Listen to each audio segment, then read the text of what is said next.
Uykuңuzдар келип калды. Молдоке кандай темага кирип кетти? Арада бир тамаша. Кыргыз жигит менен казак жигит бирге бир университетте окуптур. Автодорожныйбы, башкабы. Жол куруучу кесибини бүтүптүрлөр. Бир канча жылдар өткөндөн кийин кыргыз жигит Казакстанга барып, досумдун кабар алайынчы, турмушу кандай экен деп барса, казак өтө байып кетиптир. Камдар, сарайлар, ар түрдүү машинелер, дүкөндөр. Досум кантип байыдың десе, жүр дептир. Байыганым себебин көрсөтөйүн деп, Алматанын бир көчөсүн алып келип, "Могу көчөнү көрүп турасыңбы?" "Ооба, көрүп турам." "Ушул жол мен салдым. Бул четинен 5 сантиметр, бул четинен 5 сантиметр кыскартып жедим эле, ушунчалык байлыкка жеттим" дептир. Жолдун четинен 5 сантиметрден жеп коюптур. Жылдар өтүп, күндөр өтүп, казак кыргызга келиптир. Келсе кыргыз андан да бай экен. Байлыгына саны жетпейт. "Ай досум, сен кандай байып кеттиң?" "Жүр, мен да байыганым сырым көрсөтөйүн" дептир.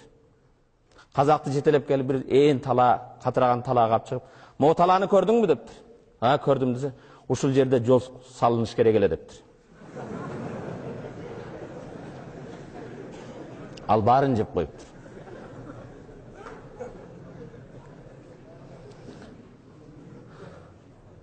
Урматтуу мусулман бир тууган, Хазіреті Умар ибн Хаттаб пайгамбардын тарбиясын алган. Хазіреті Умар ибн Хаттаб мусулмандардын халифасы, экинчи халифа.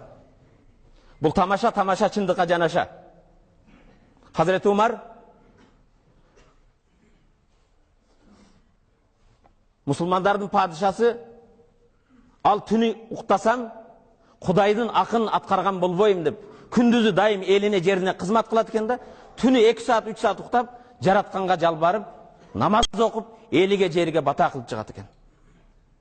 Түнүн толук уктабайт экен.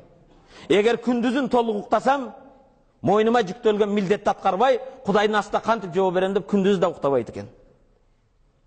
Андан кийин Хазіреті Умар ушундай дечү экен: "Лау анна баглатан усират фил Ирак, саалани Аллаху лима лам туслих лаха тариq." Илачу экен. Эгер Багдадта, өзүнүн отурган жери Мадина, Багдад Иракта, Мадина Саудияда. Хазіреті Умар Мадинада отуруп ыйлайт экен. Эгер Багдадта бир качыр мүдүрүлүп кетсе жолдо, Аллах Таала кыяматта менден сурайт: "Эй Умар, эмне үчүн качырдын жолун оңдоп койгон жоксуң" деп, эмне деп жооп берем дейт экен. Адилеттүү падыша бир качырдын мүдүрүлүп жыгылышына ойлонот. Ошолордун жолун оңдочу экен. Урматтуу мусулман бир тууган, ал эми бизчи